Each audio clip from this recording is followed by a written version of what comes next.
right, the longest serving runs unbeaten run of all competition. Let's look at that. Germany's Bayern Leverkusen are right now present with 49 games from August 2023. Italy's Juventus 43 from May 2011 to May 2012. That is completely 1 year for 3 games unbeaten. And then England's Nottingham Forest to today. Since 1978, March to November, they've played 40 games unbeaten. And the Spanish legend, giant Real Madrid, in April 2016 to January 2017, they went same tally with 40 games unbeaten run. And France's Paris Saint-Germain, August 1993 to April 1994, they played a 37 unbeaten run streak.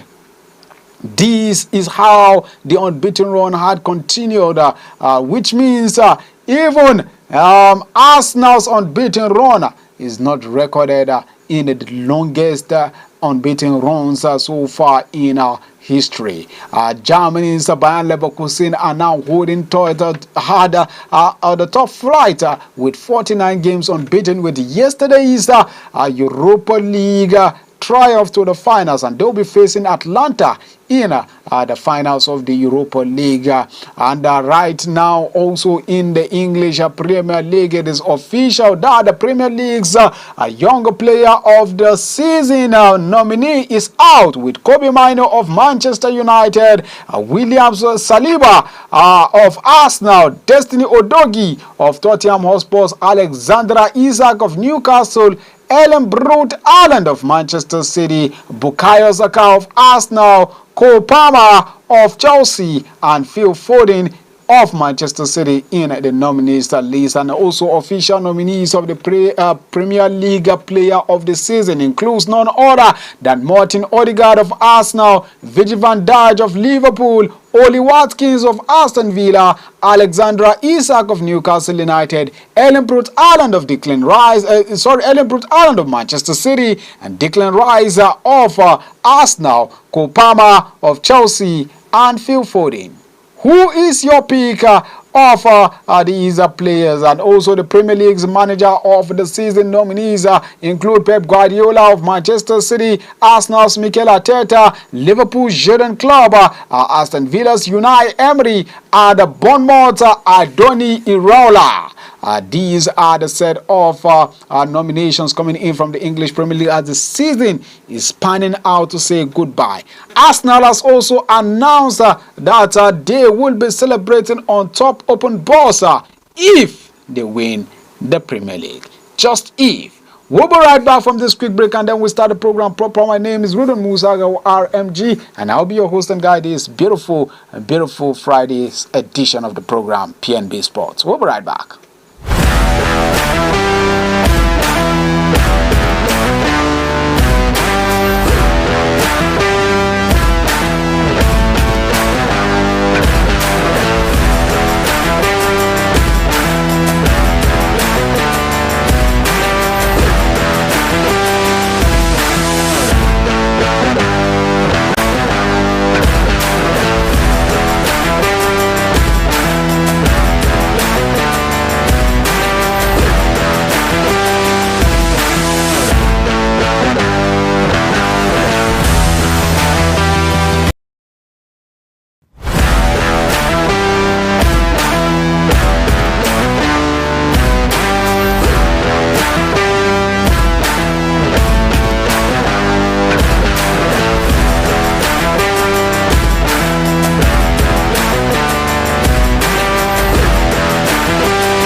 All right, so yes, so welcome back from that quick break. Now let's go straight to Nigerian under 17 girls. The Flamingos, as on Wednesday, they spent their time with care of orphanage as they distributed and donated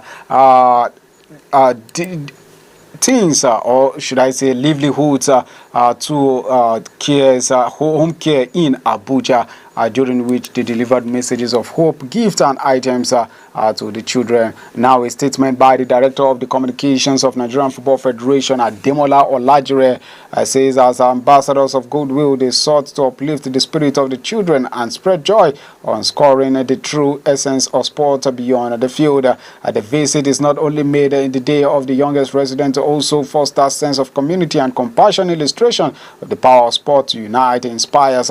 Addressing the kids, assistant coach Adana Waneri said that you can be next person in the line of JCs in the Nigerian shirt to play in the international stage. The Flamingos departed Abuja for Bamako, Mali yesterday morning aboard the Air Cote d'Ivoire flight, and they will be taking on Burkina Faso on the 26th in the African Cup of Nations qualifying fixtures later this month.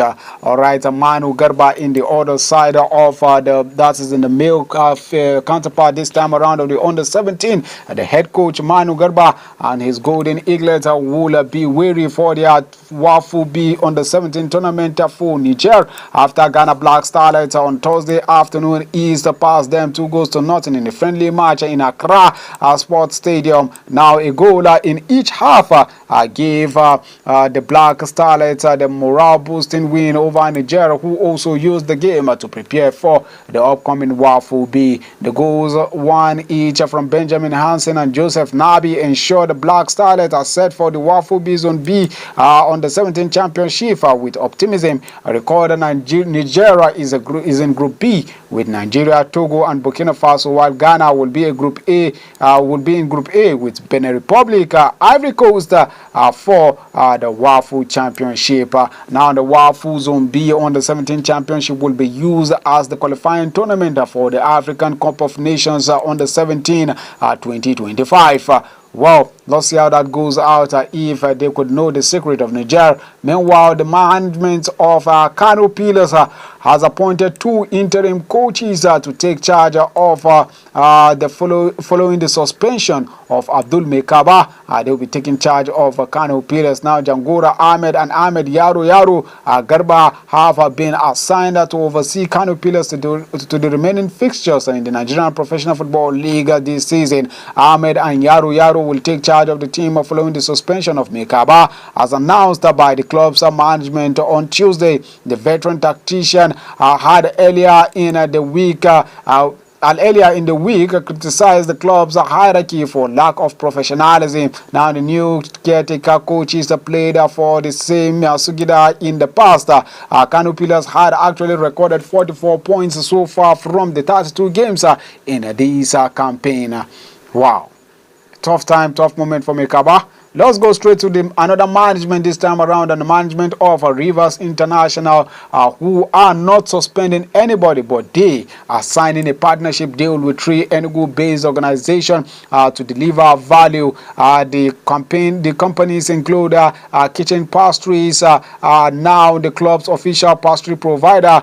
Puzzle Classic West Africa announced that the club's official clothes designers, and Amakris Kitchen, now the club's official chef. Mobi Izeku, GM of the CEO of Rangers, will endorse this partnership yesterday, May 8, at the club's corporate headquarters in Enugu. As described the partnership as a groundbreaking one that targeted having local content in the club list of partners and enable the visibility and also growth for all concerned. Now, Ezeku said that in addition to their major corporate sponsors, AfriInvest, they just consummated partnership deals with 3 entities that will partner with Rangers to deliver value, enable visibility, and enhance growth for both Rangers and the 3 new partnerships, just as they urge other local and international companies, group and organizations to join the moving train as they make a good good of the promising, ensuring that Rangers International maintain its leadership role in the Nigerian Professional Football League and out of the shores of Nigeria. Well, congratulations to Rangers International, and we hope these deals will continue to pan out, and also we see the influence in the picture. Well, peace seems to be gradually returning to Fecafoot in Cameroon as President Samuel Eto'o finally approved the appointment of Mark Brass as the head coach of the Indomitable Lions of Cameroon. Now, Football Cameroon has witnessed turmoil in the last few months following the elimination of the Indomitable Lions by Nigeria, which eventually led to the sacking of Rigobert Song, the Minister of Sport Nasise Mwale Kombi, and the executive of Fecafoot met on Wednesday, and the matter was resolved amicably. Eto'o agreed with the appointment of Brass about changing the backroom staffs, given the urgency linked to the need to prepare the flying team for the 2026 FIFA World Cup qualifiers, and given their financial sacrifices already made by the government to bring in foreign expertise in the interest of appeasement, Fecafoot said. The football body also announced Joachim Monunga and Yannick Zeloris as in place of Francis Omar Beik and also Carlo Kamani to replace Alion Bokar as goalkeeper trainer. All right, now let's quickly go for a quick break, and when we come back, we'll be looking more on the stories coming in from Europe. Let's not forget that you can stream us live on Facebook and also on YouTube. On Facebook is at Politics and Business TV/English, while on YouTube is at Politics and Business Television/English. Just go out there, press the subscribe button, and also watch us live and direct to get to see more stories and other programs coming your way. We'll be right back after this quick break. This is P&B Sports.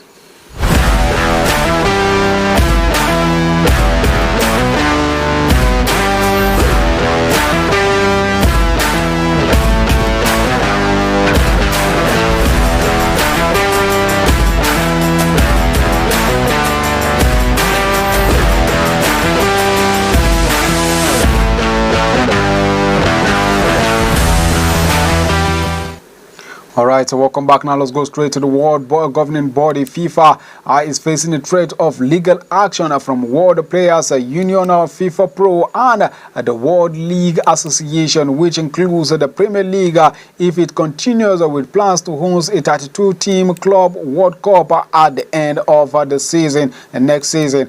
They say the global football calendar is now beyond saturation to the point that national leagues are unable to properly organize their competitions, while players are being pushed beyond their limits with significant injuries, risks, and impact on their welfare. BBC Sport reported in December that the PFA was taking legal advices for over the lack of consultation over an increasing congested calendar, and that the impact that was likely to have on its members. PFA Chief Executive Mahata Mulango has been part of a series of high-level discussion over the intervening period, including the European League's General Assembly last month, when Premier League Chief Executive Richard Masters said that the calendar was at a tipping point. Next season, all 3 European club competitions will be expanded to 36 teams. The UEFA Champions League and the Europa League will have 8 first-phase games compared to the current 6.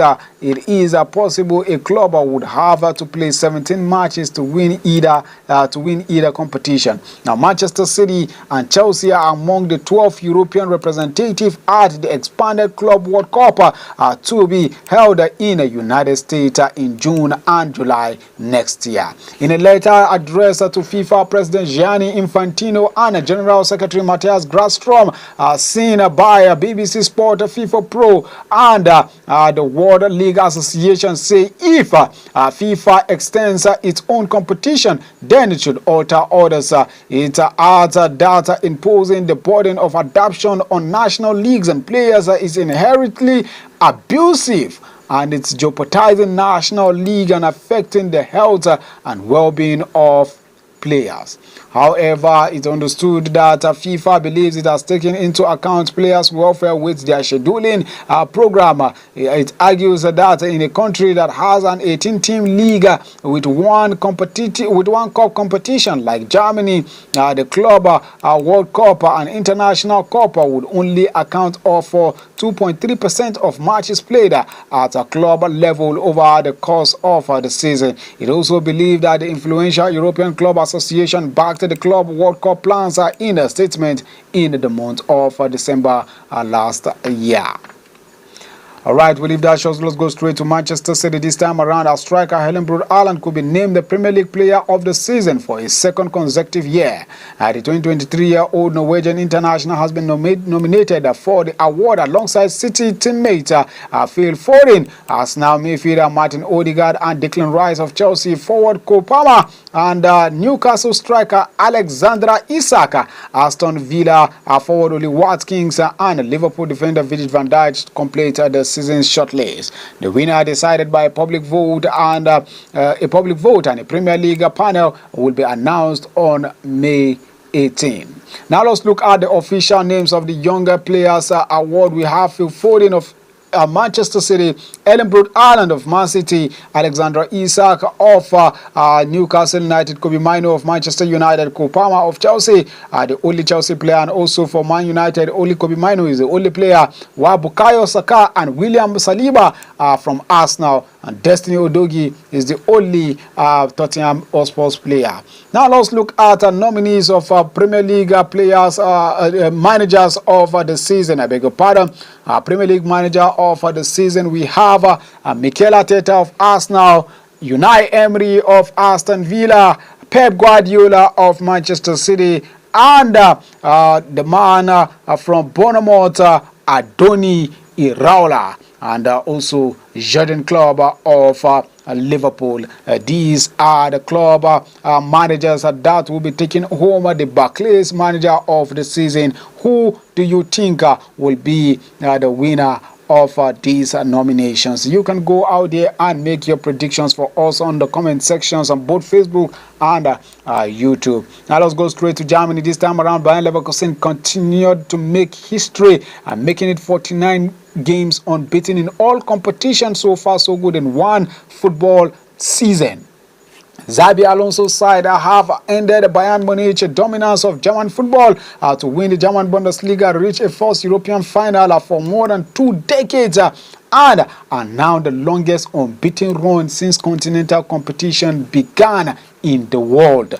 Following their last GAPS 2-2 draw with Roma, Bayer Leverkusen are now 49 matches unbeaten in all competition, and this has surpassed the previous record of 48 set by Usialo-led Benfica side between December 1963 and February 1965. Their streak was already a record for a team from one of Europe's big 5 major leagues, the Bundesliga, the Premier League, French League or Spanish La Liga, and the Italian Serie A. And if they can continue like this with the last 4 games remaining, as they'll be taking bottom away in the Bundesliga on the 12th of May, and on the 18th of May, they'll be slugging it out in the German Bundesliga also, with all the matches to go down. And if they can keep it going just 4 more games, then it could see them pull off arguably one of the greatest achievements in the football history ever. No club has ever gone that mark, and an invisible treble will be happening. And no club has actually got an invisible treble, but they've gotten trebles. They've gotten clubs who have won trebles, just like Manchester United and the likes of them. But no club have gone unbeaten to win a treble. They are part of the team that will be slugging it out in the Europa League finals, in the DFB Pokal finals, and they already have the German Bundesliga in their shores. With the league title wrapped up, they could still add up to the German Cup and Europa League to their trophy cabinet later this season. On the 22nd of May, Leverkusen will face Italian side Atalanta in the Europa League final at the Aviva Stadium in Dublin. Hopes are high for the first European trophy in 36 years, and of keeping their unbeaten run going alongside. Alonso's side have been extending their record run since breaking the previous Elite League's mark of 44 games set by Juventus in May 2012.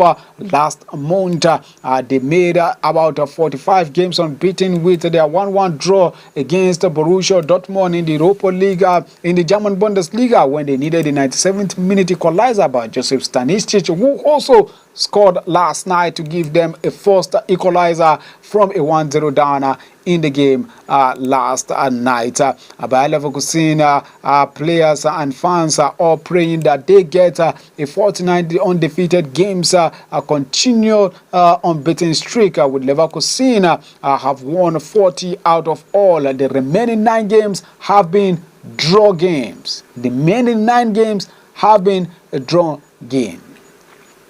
Congratulations to this team, and more wins ahead of them. Let's see how it pans out on the 22nd of May this month. Now let's go straight to Chelsea, as they are holding talks on an end of a season review following their final league game against the season against Bournemouth, in which they will decide the future of manager Mauricio Pochettino. In the transfer rumors this beautiful Friday morning, Arsenal are looking at a former keeper and Poland's Wojciech Koseni, who is 34 years old, as well as Brighton's English top Jason Stiller and Ajax German goalkeeper Dan Ramage, as they look for a replacement for 25-year-old England international Aaron Ramsdale, who is expected to leave the club. Arsenal are also considering making a move in the summer transfer window for Everton and England goalkeeper Jordan Pickford, who is 30 years old. The Gunners are also targeting the signing of a defender, midfielder, and also a forward, as they look to strengthen the squad available to manager Mikel Arteta. Now, Arsenal are preparing to sell England striker Eddie Nketiah this summer if they can sign a new forward, while Graham Potter has declined the opportunity to become Ajax head coach, having emerged as a leading contender to take over the Dutch Giants. Meanwhile, incoming West Ham boss Guillaume Lopetegui is considering raiding former club Sevilla for Morocco striker Youssef Nesri and Argentinian defender Marcos Acuna, and Manchester United striker Nikita Paris turned down a lucrative move to North Carolina College in the United States in April, as a 30-year-old England international wanted to play in Saturday's Women's FA Cup final against Tottenham Hotspurs. Now, Bayern Munich have been discussing appointing former German boss Hansi Flick as their new manager, with the 59-year-old open to returning to his former position to replace his outgoing Thomas Tuchel. Now, Manchester City and Brazil defender Jan Couto, who is on loan to Girona, is attracting interest from Bayer Leverkusen, Juventus, and also a number of Premier League clubs for a summer transfer. Ancient Frankfurt won 50 to 60 million euros for 22-year-old Ecuador defender William Pacho, who has been linked to Liverpool and Manchester United. Everton owner Farhan Moshiri is to pull the plug on a takeover deal with 777 partners by the end of this week, after holding new crisis talks with the group. Meanwhile, US firm MSP Sport Capital, who showed interest in buying Tottenham Hotspur last year, are said to be waiting in the wings with a bid for the trophies if the 777 partners deal collapses immediately. Newcastle United have held advanced talks with Crystal Palace for Udogie Friedman and Johan Spors, who is the global sporting director at 77 Group, about their sporting directing role. Now let's leave that short. Let's give you result of matches that went down on the Thursday night football, with Atlanta trashing Olympic Marseille 3-0, winning 4-1 on aggregator to move to the finals, while Leverkusen do it all 2-2 and 4-2 on aggregate to move to the Europa League finals to slug it out with Atlanta in their first ever finals. And Olympiacos defeated Aston Villa 2-0 to win it 6-2 against Aston Villa on aggregator to move to the Europa League conference games. And now on Friday, which is tonight, 7:30 p.m. Augsburg we take on Stuttgart in German Bundesliga. 7:45 p.m. for Rossino, who hosts Inter Milan in the Italian Serie A. Alaves, 8 p.m. will take on Girona in the Spanish La Liga, while 8 p.m. Brest will take on Reims. OGC Nice will take on Le Havre, same time in the French League. On Saturday, we'll be looking at 12:30 kickoff, early kickoff in the English Premier League, with Fulham taking on Manchester City. Chelsea, Bournemouth are hosting Brentford 3 p.m. Same time, Sheffield United will be taking on Everton at home in the Trophy Stadium. Newcastle will take on Brighton same time. Spurs will take on Burnley same time. West Ham will take on Linton same time. Wolverhampton will take on Crystal Palace same time. But late evening game, 5:30 kickoff, Nottingham Forest will be hosting Chelsea. And 2:30 p.m. in the Cologne game in Germany, Cologne will host Union Berlin. At same time, Freiburg will take on Odiam. Mönchengladbach will host Eintracht Frankfurt. 2:30 kick-off. Leipzig will take on Werder Bremen. 2:30, while late evening game 5:30 will see Mainz taking on Borussia Dortmund in the German Bundesliga. Now in the Italian Serie A, 5 p.m. Napoli will take on Bologna. 7:45 p.m. AC Milan will take on Cagliari. And also early kickoff on Saturday in the Spanish La Liga. Real Mallorca will take on Las Palmas. 3:15 Villarreal will take on Sevilla in a local derby. While 5:30 kickoff, Granada will take on Real Madrid. And Atletico Bilbao will host Osasuna 8 p.m. in the Spanish La Liga. Now in the Super Sunday games, Manchester United 4:30 kickoff will be at home at Old Trafford against Arsenal after losing 4 goals to nothing against Crystal Palace in the Selhurst Stadium. Now that will be the only game in the English Premier League. Now on Sunday 2:30 in the German Bundesliga, Darmstadt will take on Hoffenheim. 4:30 Bayern Munich will host Wolfsburg. Bochum will take on leaders and champions Bayer Leverkusen. 6:30 p.m. And also in the Italian Serie A, 11:30 early kick-off. Lazio will take on Empoli. 2 p.m. Genoa will take on Sassuolo. 2 p.m. Verona will host Torino, and Juventus will take on Santana. 5 p.m. while Atlanta will host AS Roma. 7:45 p.m. and in the Spanish La Liga, 1 p.m. early kickoff. Cadiz will take on Getafe. 3:15 Atletico will host Celta de Vigo. 5:30 Valencia will take on Rayo Vallecano. 8 p.m. Real Betis will host Almeria. And in the French League, 8 p.m. on Super Sunday, Clermont-Foot will take on Lyon. At same time, Marseille will be hosting Lorient. Same time, Montpellier will be slugging out against AS Monaco. While Nantes, same time, will be taking on Lille. Same time, Paris Saint-Germain winners will be taking on Toulouse. Reims will be hosting Lens same time 8 p.m. Strasbourg will take on Metz same time 8 p.m. And this is the size of the package, this beautiful Friday edition. Let's meet on Monday after watching all through the games over the weekend. My name has been Ridwan Musago RMG, and I'm saying goodbye for now till we meet on Monday.